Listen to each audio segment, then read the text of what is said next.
My name is Sophia Williams, and at 28 years old, I was 3 days away from marrying the love of my life, Ethan Blackwood.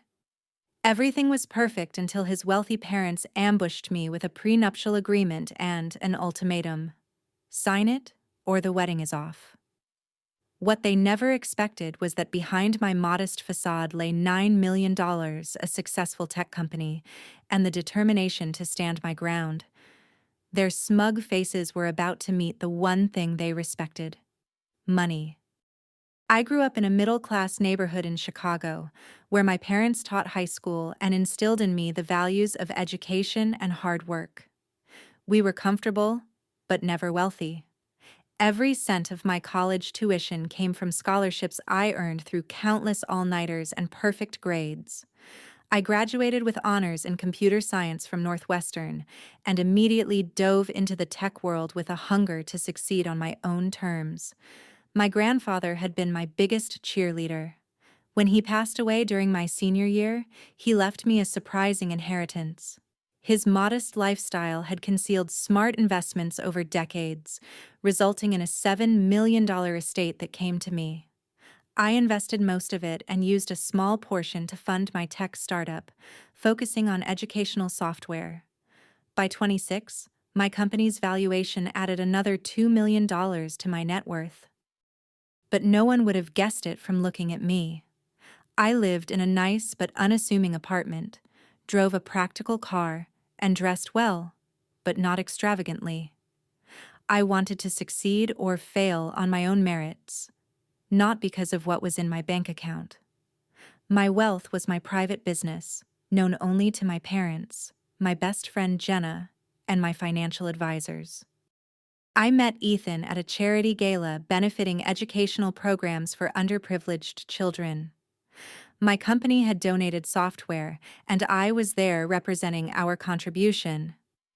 Ethan was there because the Blackwoods always made appearances at important social functions. He stood out immediately, not just because of his tall frame and warm brown eyes, but because, unlike the other trust fund attendees, he was genuinely engaged with the cause. Our conversation that night flowed effortlessly from education inequality to favorite hiking trails to our shared love of spicy Thai food. When he asked for my number, I gave it without hesitation, despite knowing who his family was. The Blackwoods were Chicago old money, with a lineage tracing back to early lumber barons. Their law firm, Blackwood and Associates, represented half the corporate power players in the Midwest. Our first date was a picnic in Millennium Park, where Ethan brought homemade sandwiches and admitted he had looked up my company online and was impressed by my work. That was Ethan all over. Thorough but genuine. We were inseparable after that. Weekend hikes, cooking disasters in my kitchen, intellectual debates that sometimes lasted until sunrise, and a deep physical connection that made everything else fade away. He never flaunted his wealth, and I never revealed mine. It seemed unimportant in the face of what we were building together. He loved that I was passionate about my work and independent. I loved that, despite his privileged upbringing, he had developed a sense of justice and fairness that guided his legal practice. When he took me home to meet his parents after 6 months, I caught the first glimpse of trouble. The Blackwood estate was a sprawling property in the most exclusive neighborhood of Lake Forest, with manicured gardens and a house that could comfortably fit 8 families. Richard and Victoria Blackwood were polite but coolly assessing. Victoria, particularly, had a way of asking questions that seemed innocent, but were clearly designed to establish my pedigree or lack thereof. "Northwestern is a fine school," she said over dinner. "Did you find the scholarship program comprehensive? And your parents are both teachers? How commendable. Such a necessary profession, though I imagine the financial constraints must have been challenging." Ethan either did not notice or chose to ignore these subtle digs. He was the youngest of 3 children and clearly accustomed to navigating his mother with practiced ease. His father was more direct, but equally dismissive, speaking mainly to Ethan about people and events I knew nothing about, effectively excluding me from the conversation. Still, I was in love, and these were minor irritations compared to the joy Ethan brought to my life. When he proposed on our 2-year anniversary during a sunset cruise on Lake Michigan, I said yes without hesitation. The ring was his grandmother's, a tasteful emerald that suited my hand perfectly. Wedding planning began as a dream, but slowly revealed more fissures in the foundation. Victoria had opinions about everything, from the venue to the flowers. And while she never explicitly mentioned money, there was always the unspoken assumption that the Blackwoods would handle everything because, clearly, I could not afford the wedding that befitted their son. Rather than correct this misperception, I let them believe what they wanted. I had my reasons for keeping my financial situation private, and my pride prevented me from appearing to compete with them on monetary terms. Ethan tried to mediate, sometimes standing firm on things that mattered to me, other times gently suggesting I compromise. I did, more often than not, because most of the details seemed trivial compared to the fact that I would be marrying the man I loved. When Victoria insisted on adding 50 of their family friends to the guest list, I agreed. When she dismissed my choice of wedding cake as quaint and selected a 7-tier monstrosity from an exclusive patisserie, I let it go. The only thing I insisted on was my dress, a sleek modern design that made me feel beautiful and confident. Even then, Victoria managed to insinuate that I had chosen it because it was budget-friendly rather than because it suited me perfectly. As the wedding approached, I felt increasingly like a visitor in my own engagement, but I consoled myself with the knowledge that once we were married, Ethan and I would build our own life, separate from the daily influence of his family. He had already agreed that we would live in the condo we had chosen together downtown, close to both our workplaces, rather than in the Blackwood family neighborhood, as his mother had suggested. 3 days before the wedding, everything was finally coming together. The venue was prepared, the flowers arranged, the catering finalized. I had just confirmed the final details with the photographer when I received a call from Victoria inviting me to tea that afternoon.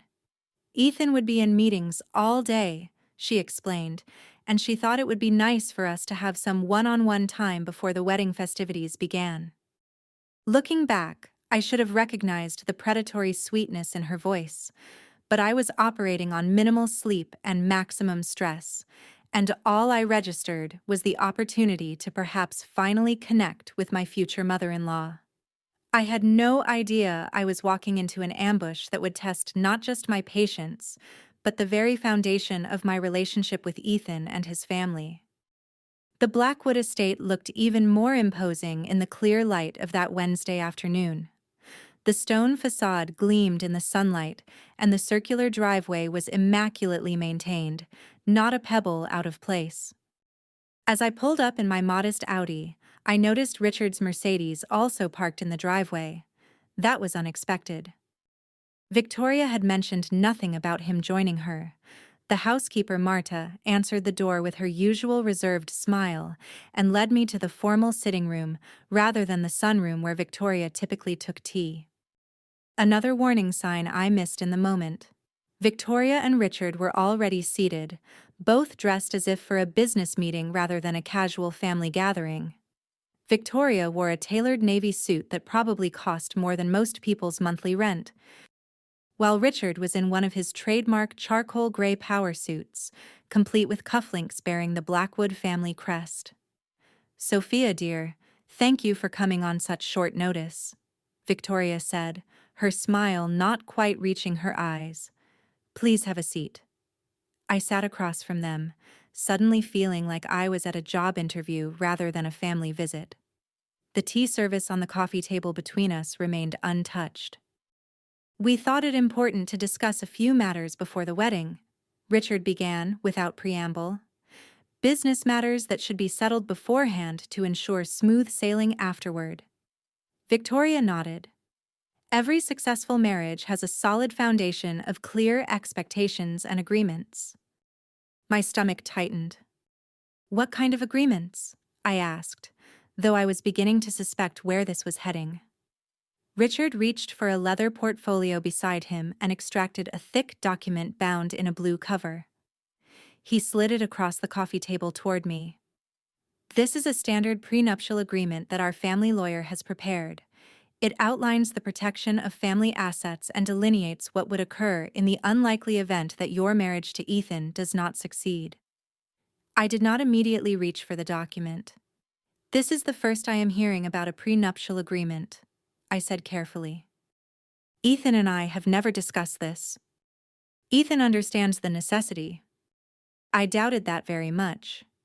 Ethan's older brother had married a woman from a banking dynasty, hardly someone from whom the Blackwoods would need financial protection, and his sister had married her college sweetheart, the son of a senator, with his own substantial trust fund. Finally, I picked up the document and began to scan its contents. As a tech entrepreneur, I had dealt with enough contracts to recognize immediately that this was far from a balanced agreement. It essentially stated that in the event of a divorce, I would walk away with virtually nothing, regardless of the length of our marriage or any contributions I might make to our shared life. Any property acquired during the marriage would remain with Ethan, and there were clauses about intellectual property that could potentially impact my business. This seems very one-sided, I said, struggling to keep my voice neutral. Richard waved his hand dismissively. It is standard language for protecting established family wealth. You must understand, Sophia, that the Blackwood assets represent not just money, but a legacy stretching back generations. And what about my assets? I asked. My business and intellectual property? Victoria gave a small laugh that set my teeth on edge. Your educational software venture is certainly charming, dear, but we are talking about substantial wealth and property holdings. The scale is quite different. The condescension in her tone was unmistakable. In their eyes, I was a nobody, from a modest background, who should be grateful for the opportunity to marry into their prestigious family. Any suggestion that I might have assets worth protecting was laughable to them. Perhaps you would like us to add a clause about your company, Richard offered magnanimously. Though frankly, should you and Ethan divorce, he would likely be generous regardless of legal obligations. He has always had a soft spot for supporting underdogs. I felt heat rising to my face, but forced myself to remain composed. When does this need to be signed? I asked. Today would be ideal, Victoria said, producing a Mont Blanc pen from her jacket pocket.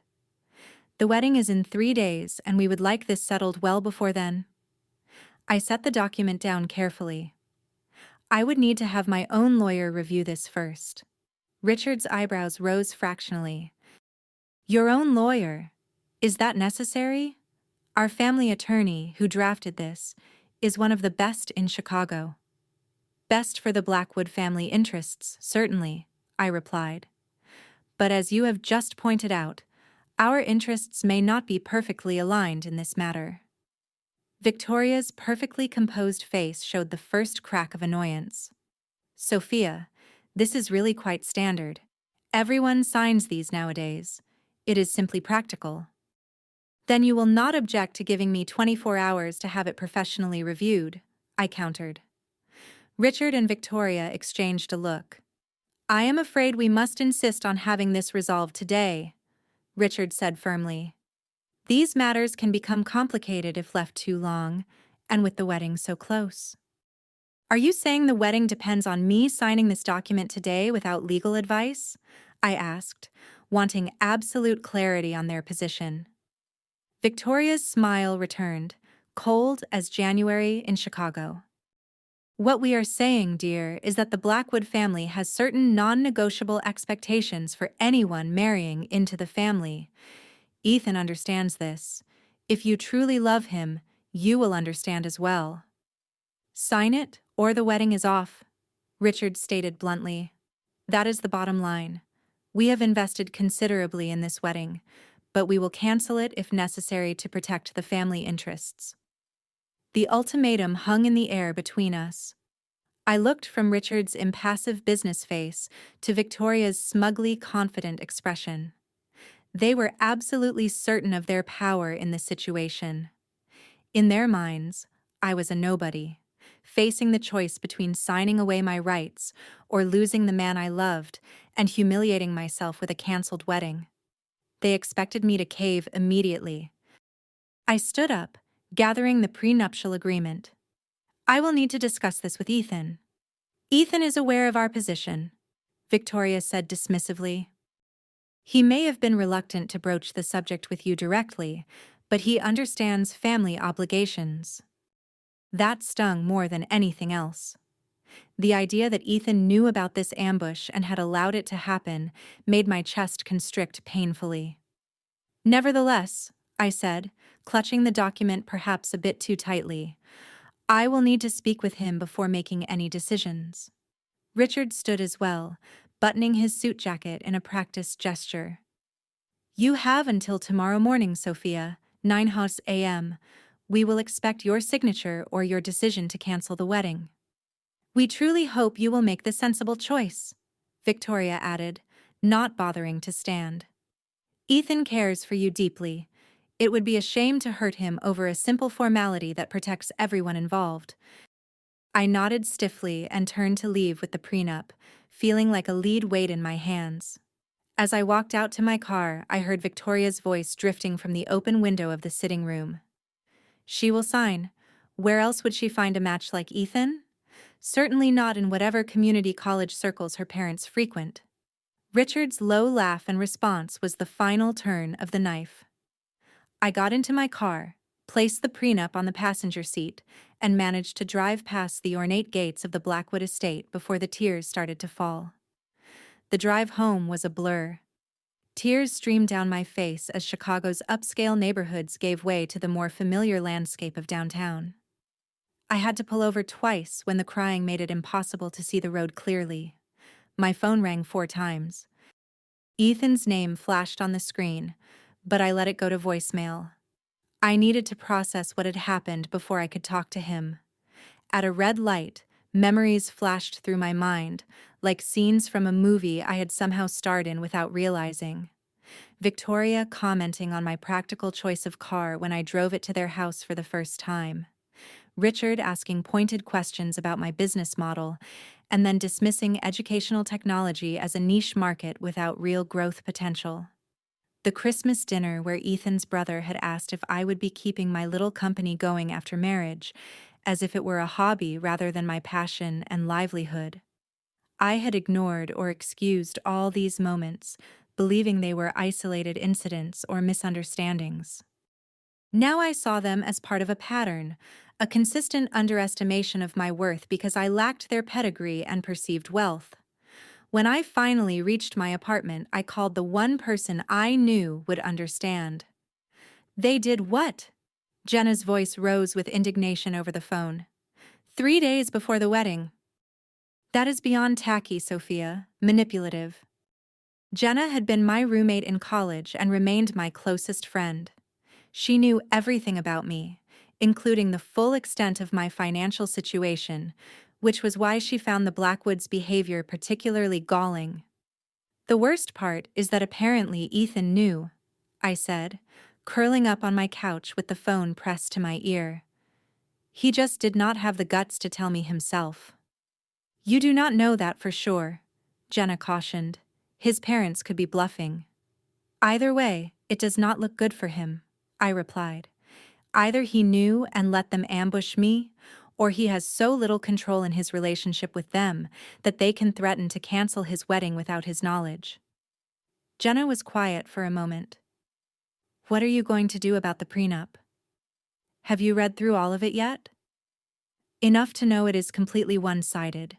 They even have clauses that could affect my intellectual property rights to my company's software. Are you serious? That is outrageous.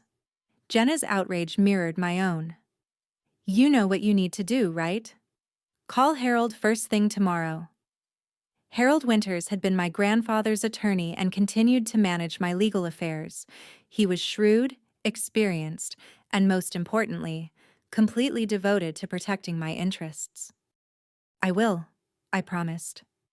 But first, I need to talk to Ethan. I need to understand where he stands in all this. After hanging up with Jenna, I finally gathered the courage to call Ethan back. He answered on the first ring. Sophia, thank God. Mom said you left upset. What happened?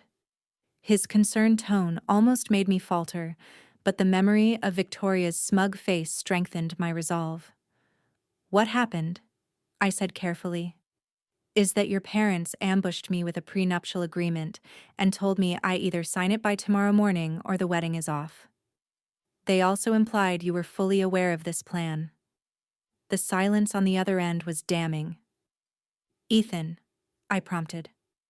I did not know they were going to approach you like that, he finally said, his voice strained. I told them I would discuss it with you myself.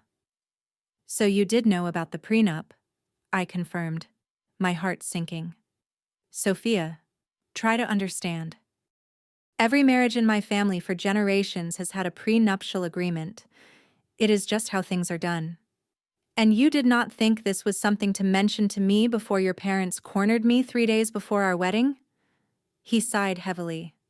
I was going to bring it up. I just kept putting it off because I knew it would upset you, and wedding planning was already stressful enough. So, you left it for your parents to handle, like I am some problem to be managed? That is not fair, Ethan protested. I was trying to protect you. Protect me? I laughed bitterly. By letting your parents blindside me with an ultimatum? By letting them include clauses that could affect my business. That is not protection, Ethan. That is cowardice. You are overreacting, he said, his voice taking on the placating tone I had heard him use with difficult clients. It is just a standard legal document. Everyone signs them these days. Have you actually read it? I challenged. Another telling pause. The standard family template that ensures I walk away with nothing in a divorce, regardless of what I contribute to our marriage or how long we are together, I summarized. That could potentially give your family claim to intellectual property developed by my company. That cannot be right, Ethan said, but uncertainty had crept into his voice. Dad would not do that. Read it yourself, I suggested. Section 4, paragraph 3. I heard rustling on his end, presumably as he located a copy of the document. I need to look this over more carefully, he said after a moment, sounding troubled. Some of this language is more aggressive than I expected. Your parents gave me until 9 a.m. tomorrow to sign it or cancel the wedding, I reminded him. What is your position on that ultimatum? They should not have done that, he said quickly. Of course, the wedding is not contingent on this. We can work it out. Can we? Because your mother made it very clear that this is a non-negotiable condition for marrying into the Blackwood family. Mom can be intense, but she does not make these decisions. We do. I wanted to believe him, but doubt had taken root. Then call them right now. Tell them the ultimatum is off the table and that we will address this after the wedding. Sophia, be reasonable. We cannot just dismiss this entirely. A prenup makes sense given the circumstances. The fact that your family has money, and I presumably do not? I pressed. It is more complicated than that, he hedged. There are family trusts, business interests, things far too complex for a simple teacher's daughter to understand. I finished for him, echoing the condescension I had heard in Victoria's voice. That is not what I meant, and you know it, Ethan said, frustration evident in his tone. Why are you making this so difficult?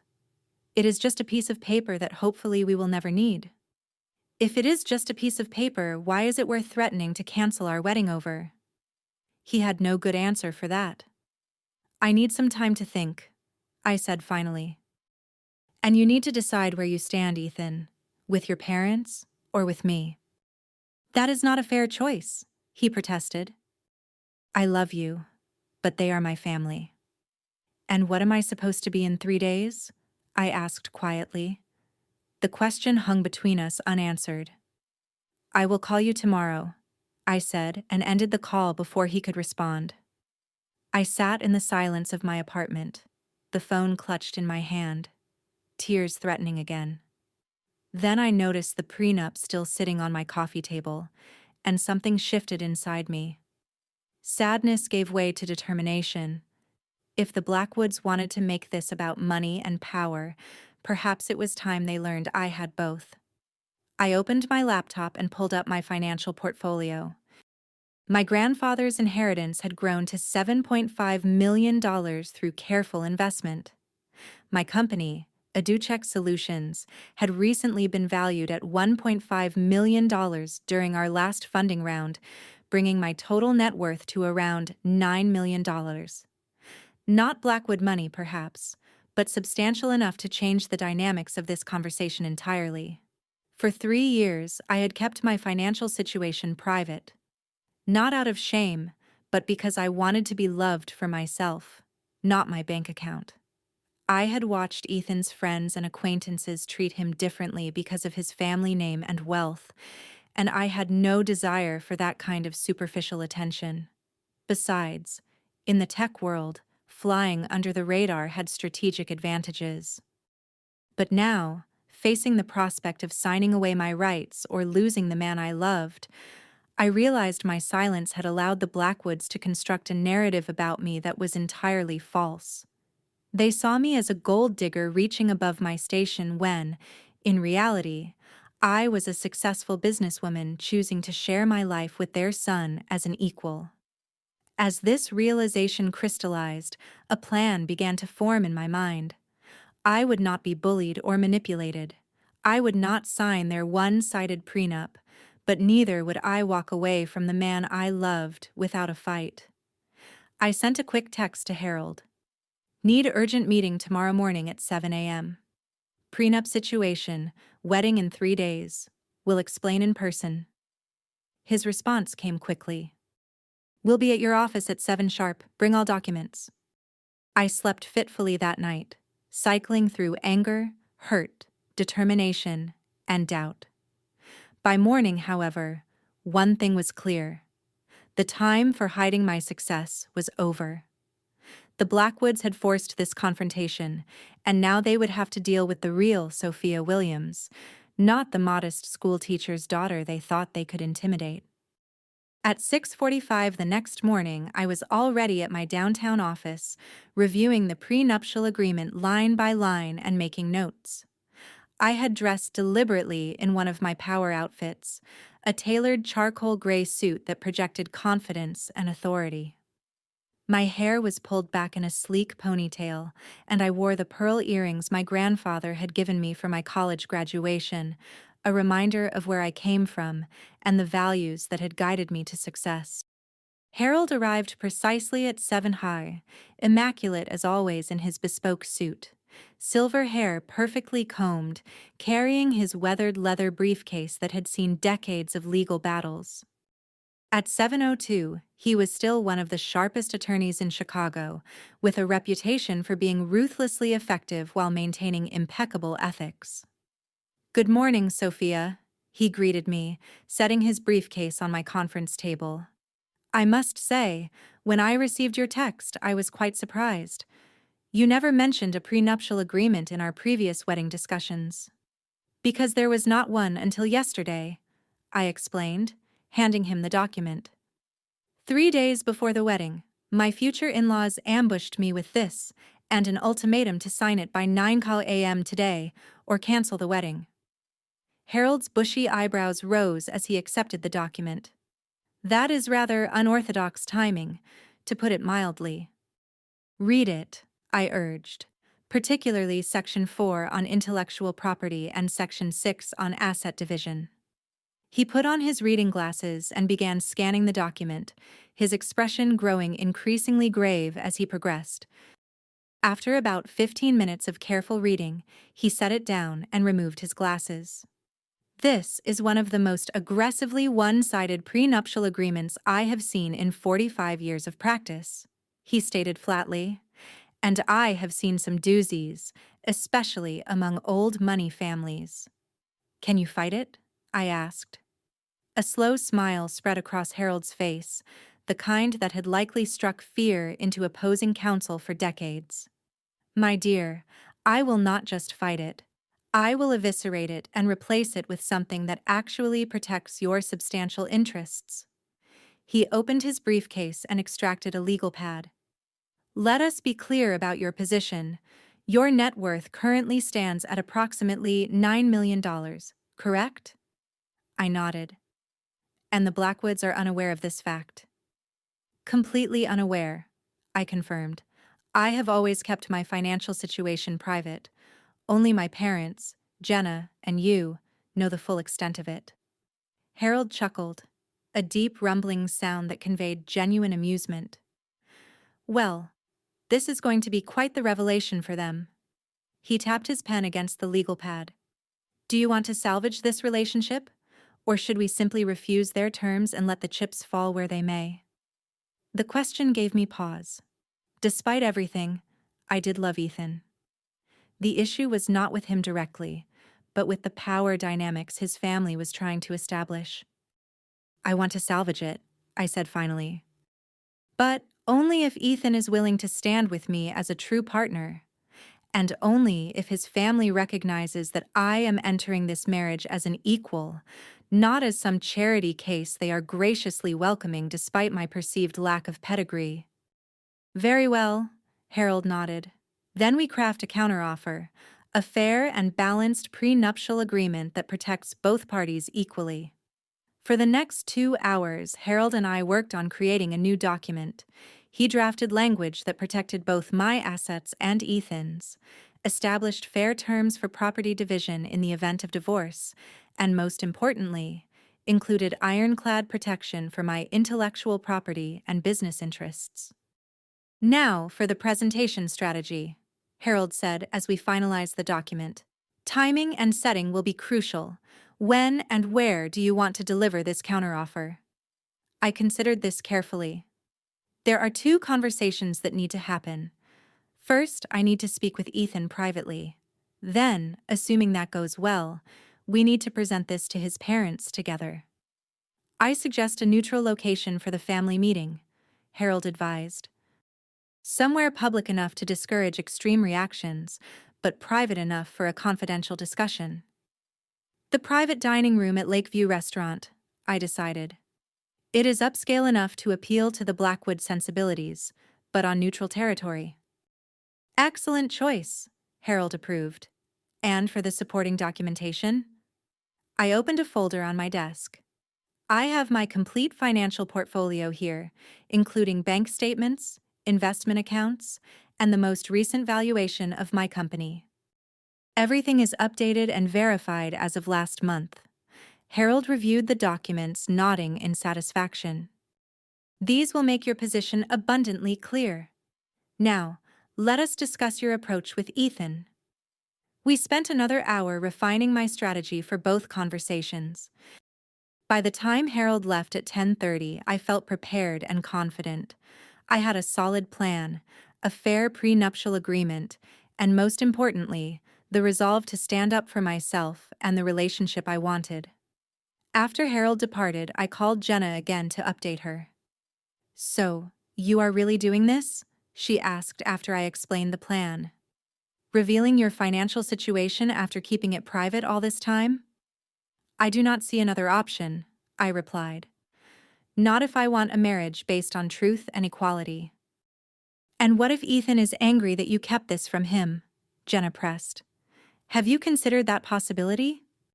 I had, extensively. Then we will have to work through that together, I said. But if he cannot understand why I wanted to be loved for myself rather than my bank account, then maybe we are not as compatible as I thought. Fair point, Jenna conceded.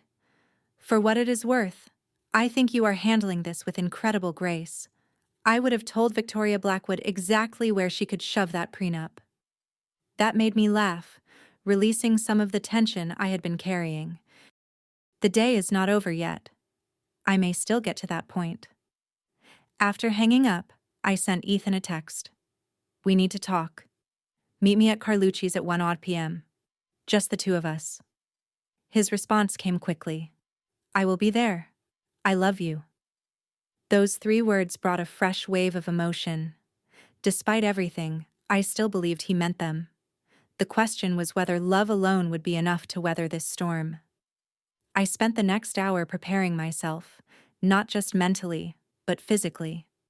I went to the salon in my building for a blowout that left my hair looking sleek and professional. Then I touched up my makeup, opting for a polished look that projected confidence without being intimidating. The pearl earrings remained a talisman of sorts, connecting me to my roots and the grandfather who had always believed in me. By the time I left to meet Ethan, I felt like a warrior heading into battle, armed with truth, principle, and $9 million reasons why the Blackwoods had severely underestimated me. Carlucci's was one of our favorite restaurants, an upscale Italian place where we had celebrated our first anniversary. The familiar setting felt right for this conversation, a reminder of happier times and the foundation of love that had brought us to the brink of marriage. I arrived a few minutes early and requested a quiet corner table. The maitre d', who knew us as regulars, led me to a secluded spot near the back, well away from other diners, perfect for what would likely be an intense conversation. Ethan arrived precisely at 1:00, looking haggard. His usually impeccable appearance was slightly rumpled, his tie a bit crooked, dark circles under his eyes suggesting he had slept as poorly as I had. When he saw me, relief washed over his face. "Sophia," he said, sliding into the seat across from me. "Thank you for meeting me. I have been worried sick since our call last night." I studied him carefully, searching for signs of the man I had fallen in love with rather than the Blackwood heir who had allowed his parents to ambush me. "I almost did not come," I admitted. "Your parents put me in an impossible position." He reached for my hand across the table. "I know, and I am so sorry. I spoke with them last night after we talked. It did not go well." That caught my attention. "What happened?" I told them their ultimatum was unacceptable, and that if anyone was going to cancel the wedding over this, it would be me, not them. A flicker of hope ignited in my chest. "And how did they respond?" Ethan sighed heavily. "Dad said I was being naive and emotional. Mom cried and accused me of choosing an outsider over family. It was the same manipulation they have used my entire life." "Did it work?" I asked pointedly. He met my eyes directly. "Not this time," he said. "I told them either they withdraw the ultimatum or I would personally call every wedding guest tonight and explain exactly why the ceremony was canceled." Despite everything, I felt a surge of pride in him. That must have been difficult. "It was terrifying," he admitted with a rueful smile, "but also strangely liberating." For the first time in my life, I walked out of that house without conceding to their demands. The waiter approached and we both ordered just drinks, neither of us having much appetite. When we were alone again, Ethan continued. "I spent the night at Jason's place trying to figure out what to do next. The prenup itself is not unreasonable in theory, but the way they approached it and some of the terms I saw, it made me ashamed to be a Blackwood." I took a deep breath. This was the moment to begin revealing my own truth. "Ethan, there is something important I need to tell you. Something I have kept from you throughout our relationship." His expression shifted to concern. "What is it?" "I am not who your parents think I am," I began carefully. "Or rather, I am more than they have assumed." Confusion flickered across his face. "What do you mean?" I reached into my bag and withdrew a folder containing printouts of my financial statements. When my grandfather died during my senior year of college, he left me an inheritance, a substantial one. I slid the folder across the table. Ethan opened it with a puzzled expression that quickly transformed to shock as he scanned the documents. $7.5 million, he read incredulously. "And your company? Another $1.5 million. Sophia, this is... Why did you never tell me?" For the same reason you do not introduce yourself as Ethan Blackwood of the Chicago Blackwoods to everyone you meet, I explained. I wanted to be known for who I am, not what I have. I wanted genuine relationships based on mutual respect and shared values, not wealth or status. He was still processing the financial statements, flipping through pages with growing astonishment. All this time my parents have been treating you like a gold digger after the Blackwood fortune, I finished for him. Ironic, isn't it? Ethan looked up at me. His expression was a mix of amazement and something else. Was it hurt? Did you not trust me enough to share this? That was the question I had been dreading, but I owed him honesty. It was never about trust, Ethan. At first, it simply did not seem relevant. Then, as I got to know your family and saw how much emphasis they placed on wealth and status, I became reluctant to reveal it. I did not want to be valued for my bank account. And honestly, I was curious to see how they would treat me without knowledge of my financial situation. As a test? He asked, a note of defensiveness entering his voice. Not of you, I clarified quickly. Never of you. But yes, in some ways, it became a test of your family's character. One they failed spectacularly yesterday. Our drinks arrived, providing a brief respite from the intensity of the conversation. When the waiter departed, Ethan took a long sip of his scotch before speaking again. I understand your reasoning, he said slowly, but I cannot help feeling there was a lack of transparency between us that cuts both ways. I should have told you about the prenup expectations, and you should have told me about your financial situation. He was right, and I acknowledged it with a nod. You are right. Perfect honesty would have avoided this entire situation, but we are here now, and we need to decide where we go from here. What do you want to do? He asked, and I could hear the genuine question beneath the words. He was not just asking about the prenup or the wedding, but about us, our future. I pulled out another folder, this one containing the prenuptial agreement Harold and I had drafted that morning. I want a marriage of equals, I said, sliding it toward him. I want a partnership where we both protect what we have built individually while committing to build something greater together. And I want in-laws who respect me as that equal partner, not as some charity case their son nobly rescued from middle-class obscurity. Ethan opened the folder and began reading the new prenup. As a lawyer himself, he quickly grasped the fairness of the terms compared to his parents' version. This is entirely reasonable, he said, looking up. Balanced protection for both parties, clear terms on intellectual property, fair approaches to future earnings and assets acquired during marriage. That is what a prenuptial agreement should be, I replied. Not a weapon, but a shield that protects both parties equally. He closed the folder and reached for my hand again. This time, I allowed him to take it. So, what happens next? That depends on you, I told him honestly. I need to know where you stand, Ethan. Not just about the prenup, but about our relationship and your family's role in it. I need to know that when we say our vows in 3 days, we are truly becoming a team that faces the world together, including your parents. Ethan squeezed my hand, his eyes never leaving mine. When I left my parents' house last night, I made a choice. I chose us, not because it was easy, but because it was right. I love you, Sophia. I love your brilliance, your integrity, your compassion. Whether you have $9 or $9 million does not change that. The sincerity in his voice melted some of the ice that had formed around my heart. Then here is what I propose, I said. We meet with your parents this evening. Together, we present this new prenuptial agreement as non-negotiable. We make it clear that our marriage will be a partnership of equals and that the dynamics between us and your family need to reflect that reality. They will not take it well, Ethan warned, especially my mother.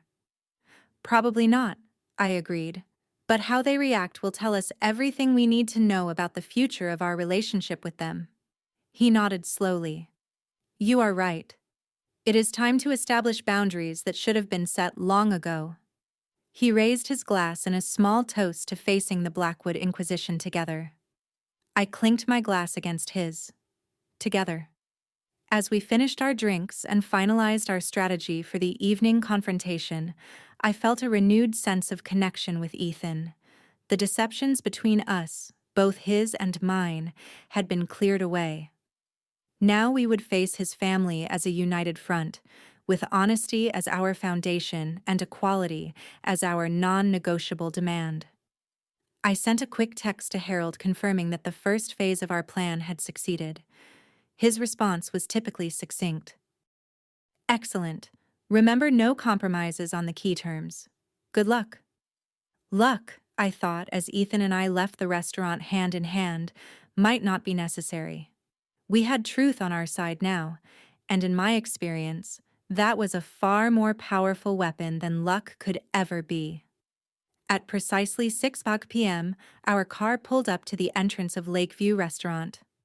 I had chosen it carefully, not just for its neutral territory status, but for its reputation as one of the most discreet, high-end establishments in Chicago. The staff was known for their professionalism and ability to pretend they heard and saw nothing, no matter how heated a business discussion might become. Ethan helped me from the car, his hand warm and reassuring against mine.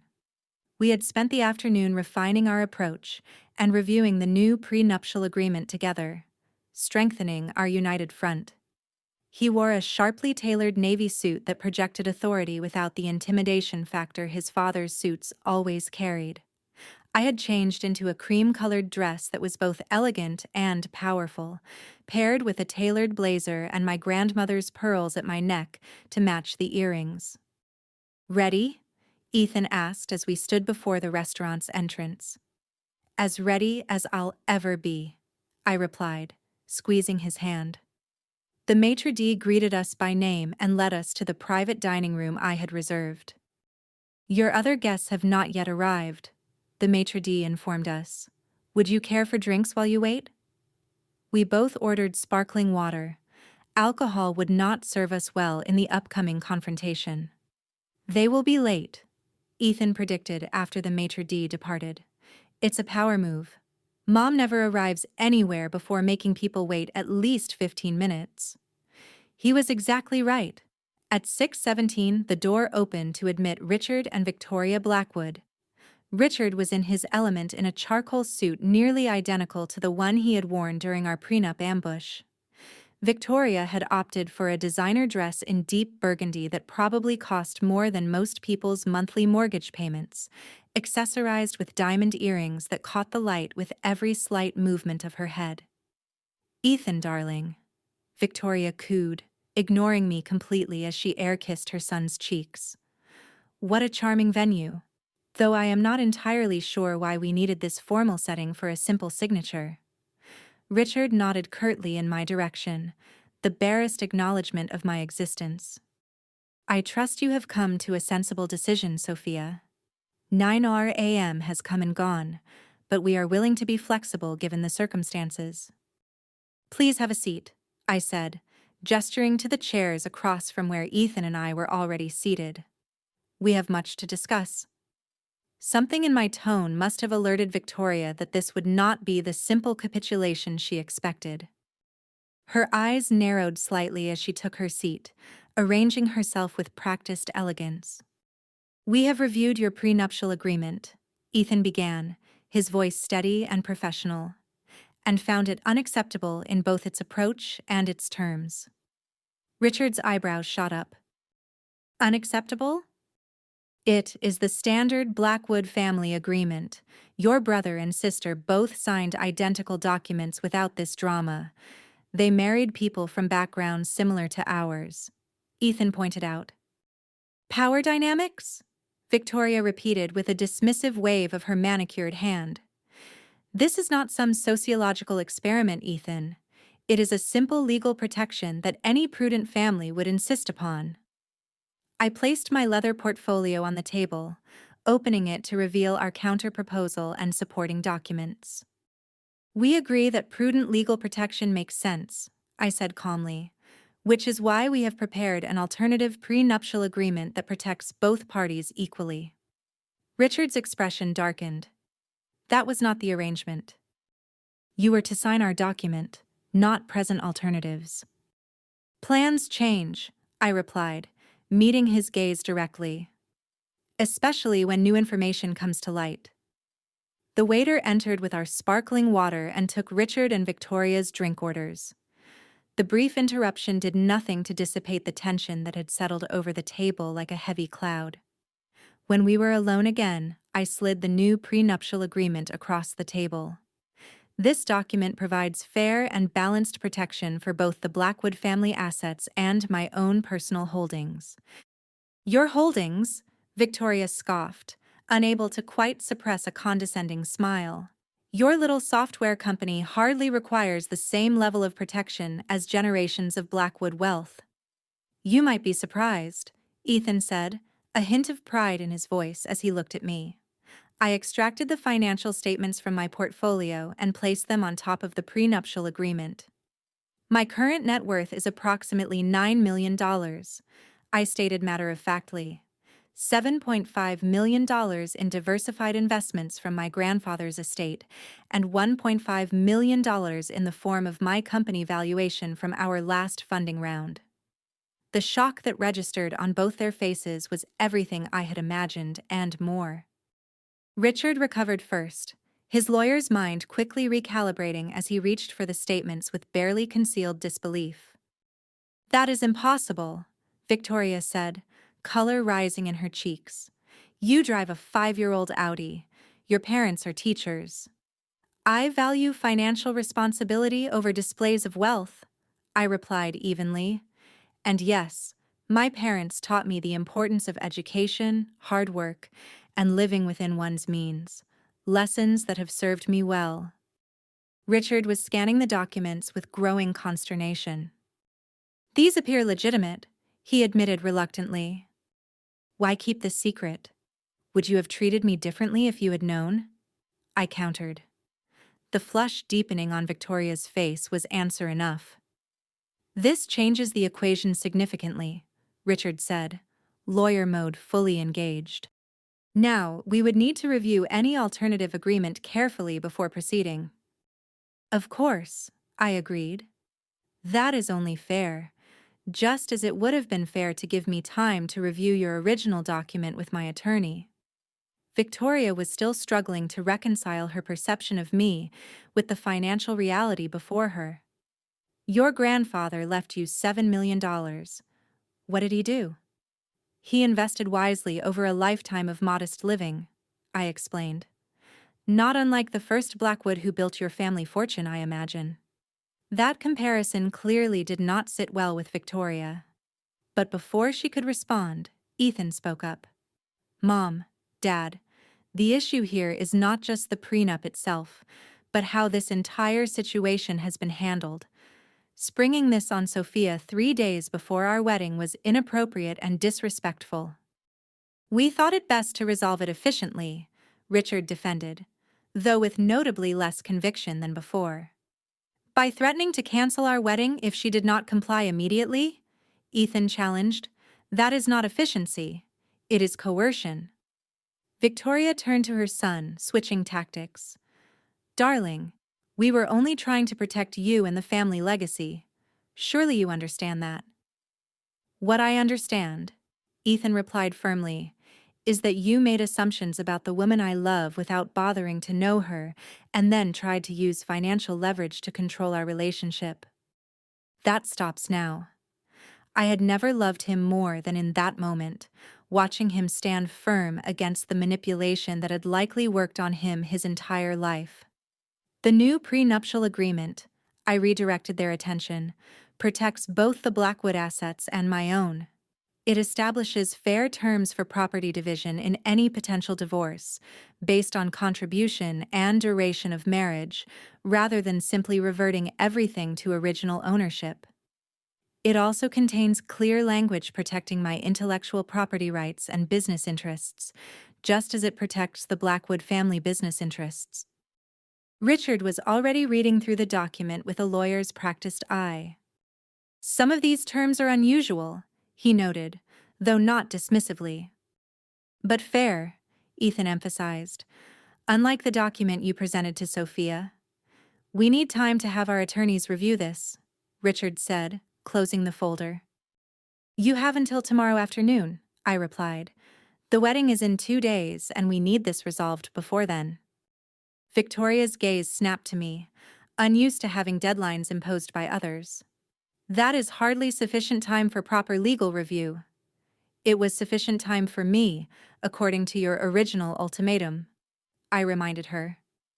Richard placed a restraining hand on his wife's arm, recognizing the shift in leverage. We will have our team review it first thing tomorrow morning and provide feedback by 3:00 p.m. Any proposed changes must maintain the fundamental balance of the agreement, Ethan stipulated.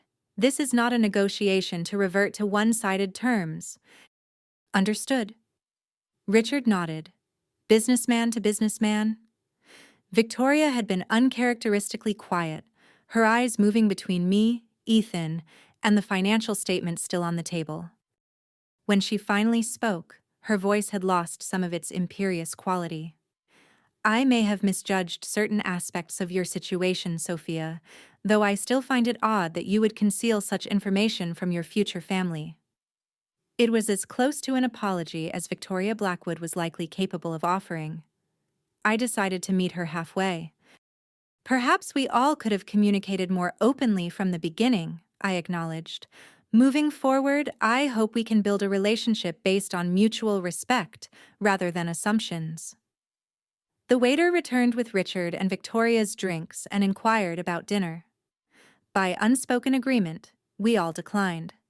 This meeting clearly had served its primary purpose. As we prepared to leave, Richard held out his hand to me, a gesture that would have been unthinkable 24 hours earlier. You have proven yourself a formidable negotiator, Sophia. The Blackwood family may benefit from such unexpected perspectives. I accepted his handshake, recognizing it as a peace offering of sorts. I look forward to contributing to the family in many ways, Mr. Blackwood. Victoria's farewell was less warm, but notably lacking the condescension that had characterized our previous interactions. Progress, if not perfection. Once they had departed, Ethan pulled me into his arms right there in the private dining room. You were magnificent, he whispered against my hair. Absolutely magnificent. We were magnificent, I corrected him, leaning back to meet his eyes. Together. He smiled, a genuine smile, untainted by the stress of the past 2 days. I like the sound of that. As we left the restaurant hand in hand under a sky turning to twilight, I felt a profound sense of rightness settle over me. The road ahead would not be perfectly smooth, especially with Victoria as a mother-in-law, but the fundamental dynamics had shifted. We had established ourselves as equals, both to each other and to his family. It was a foundation strong enough to build a marriage on. 2 days later, I stood in a small antechamber of the Drake Hotel, wearing the sleek, modern wedding dress I had chosen months ago. The prenuptial agreement had been signed yesterday afternoon, with only minor adjustments to the language that did not affect the balanced protection it provided both families. Richard had been surprisingly reasonable during the final negotiations, while Victoria had maintained a dignified distance from the process. Perhaps still coming to terms with her misjudgment of the situation. Jenna adjusted my veil, her eyes suspiciously bright. You look stunning, Soph, and not just because of this amazing dress. There is something different about you today. Confidence, my mother supplied from where she was arranging the train. My daughter finally stopped hiding her light. She was right. The past 3 days had transformed me in subtle but significant ways. Standing up to the Blackwoods, revealing my true financial situation, and establishing clear boundaries had lifted a weight I had not fully recognized was there. I had spent 3 years carefully managing perceptions, worried that my wealth would change how people saw me. The irony that this fear had led to exactly the type of judgment I had hoped to avoid was not lost on me. There was a soft knock at the door, and to my surprise, Victoria Blackwood entered. She had foregone her usual intimidating elegance for a softer, more maternal look in pale blue that complemented rather than competed with my bridal ensemble. "May I have a moment alone with Sophia?" she asked, her voice lacking its usual imperious tone. My mother and Jenna exchanged glances before nodding and stepping out, leaving me face to face with my soon-to-be mother-in-law. Victoria approached slowly, taking in my appearance with an expression I could not quite read. "You make a beautiful bride," she said finally. "Thank you," I replied, uncertain where this conversation was heading. She fingered the delicate lace of my veil, a surprisingly vulnerable gesture from a woman who calculated her every move. "I owe you an apology, Sophia. A proper one. Not the half-hearted acknowledgement I offered at the restaurant. That was unexpected." Victoria Blackwood did not strike me as someone familiar with apologies. "My behavior was inexcusable," she continued. "Not just the prenuptial agreement ambush, but the months of subtle condescension and judgment before that. I made assumptions based on superficial factors and never bothered to know the real woman my son loves." The sincerity in her voice was unmistakable. "That cannot have been easy to admit," I acknowledged. A small, rueful smile touched her lips. "The Blackwoods are not known for admitting mistakes. It is a family trait. I hope you and Ethan will improve upon it in the next generation." She reached into her clutch and extracted a small velvet box. "I brought you something, a peace offering of sorts." I accepted the box cautiously and opened it to find a pair of diamond and sapphire earrings that clearly had significant age and history. "These belong to Ethan's great-grandmother," Victoria explained. "She was the daughter of a factory worker who married into the Blackwood family against considerable opposition. She went on to save the family business during the Depression through sheer determination and business acumen that her husband lacked." The parallels were obvious, and I was touched by both the gesture and its symbolic meaning. "They are beautiful," I said sincerely. "Thank you for sharing this history with me. Perhaps you would consider wearing them today. Something old and something blue, as they say." I nodded, removing my pearl earrings and allowing Victoria to help me put on the sapphire ones. It was a small moment of connection, a tentative bridge across the chasm that had separated us. "Ethan loves you deeply," she said as she stepped back to regard me. "That should have been enough for me from the beginning. I hope you can forgive my failure to see that." "I think we have both learned something about assumptions and appearances," I replied. "Moving forward is what matters now." She nodded, composing herself with visible effort. "Well, I should rejoin Richard. Your father will be here shortly to walk you down the aisle." At the door she paused. "Welcome to the family, Sophia, truly." After she left, I studied my reflection in the mirror, the sapphire earrings catching the light when I turned my head. They represented something important, a recognition that I was not just marrying Ethan, but joining a lineage of strong women who had shaped the Blackwood destiny in their own ways. My father arrived minutes later, his eyes growing misty when he saw me. "My brilliant girl," he said, embracing me carefully to avoid disturbing my dress. The ceremony was everything I had hoped for. Intimate, despite the 200 guests in attendance. When Ethan saw me walking down the aisle, the love shining in his eyes made everything else fade away.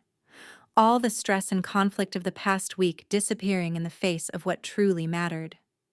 Our vows were traditional, but spoken with a depth of meaning that moved many to tears, including, surprisingly, Victoria.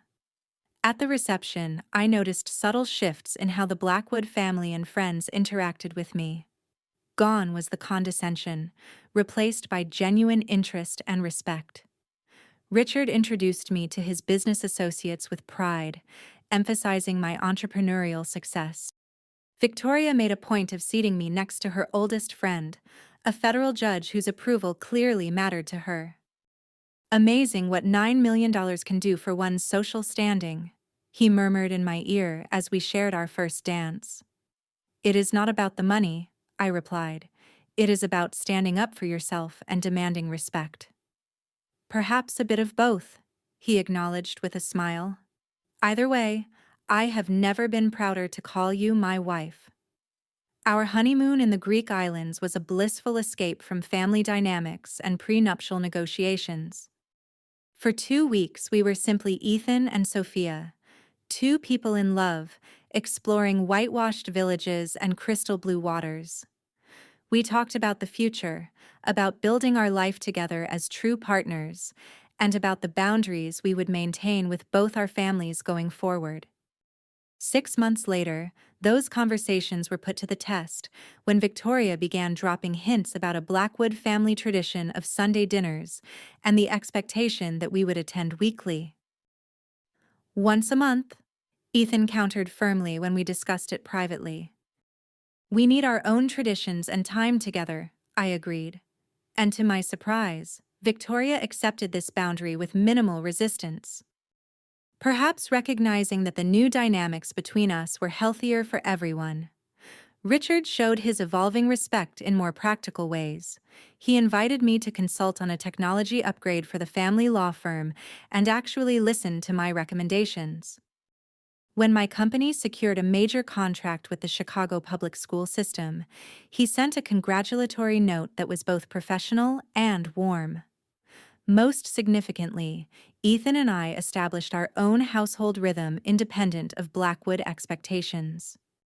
We bought a home that we chose together in a neighborhood we both loved, using a combination of our resources. We made financial decisions as a team, each contributing our expertise, neither dominating the other. The prenuptial agreement that had caused such turmoil remained locked in a safe deposit box, hopefully never to be needed. Its true value had been in the process of creating it, in establishing that our marriage would be a partnership of equals, regardless of family name or net worth. As I reflect on that tumultuous week before our wedding, I am grateful for the crisis that forced us to confront issues that might otherwise have festered beneath the surface for years. Those 3 days of conflict and revelation strengthened our foundation in ways that smooth sailing never could have. I learned that hiding parts of yourself, even with the best intentions, can create more problems than it solves. Ethan learned to stand firm against family pressure when it threatened what truly mattered to him. Together, we discovered that true partnership requires both vulnerability and strength, the courage to reveal your whole self, and the fortitude to stand up for the relationship you want to build. To the Blackwoods, wealth had always been about power and status, tools for controlling others and maintaining their position. They initially saw my perceived lack of wealth as a deficiency to be managed. When they discovered my financial reality, they were forced to reevaluate not just their assessment of me, but their entire approach to family relationships. For me, wealth had always been about independence and opportunity, not power over others. That fundamental difference in perspective continues to shape my relationship with my in-laws, sometimes creating tension, but often leading to meaningful conversations about values and priorities. Marriage, I have discovered, is not just the union of two people, but the intersection of two life philosophies, two approaches to everything from money to family to career ambitions. Finding harmony requires constant communication, mutual respect, and the willingness to stand firm on core principles while compromising on lesser matters. When faced with that prenuptial ultimatum 3 days before my wedding, I could have simply signed the document to avoid conflict. I could have walked away in anger and hurt. Instead, I chose the harder path of confrontation and truth. Not just about my financial situation, but about the type of marriage and family relationship I was willing to accept. That choice set the tone for our marriage and for my place within the Blackwood family, not as an outsider to be managed, but as an equal contributor to be respected. It is a choice I would make again in a heartbeat. Have you ever had to stand your ground against people who underestimated you? Did you reveal your true worth and wipe those smug grins clean? Share your story in the comments below. Thank you for joining me on this journey. And remember, sometimes the most powerful thing you can do is simply refuse to be less than who you truly are.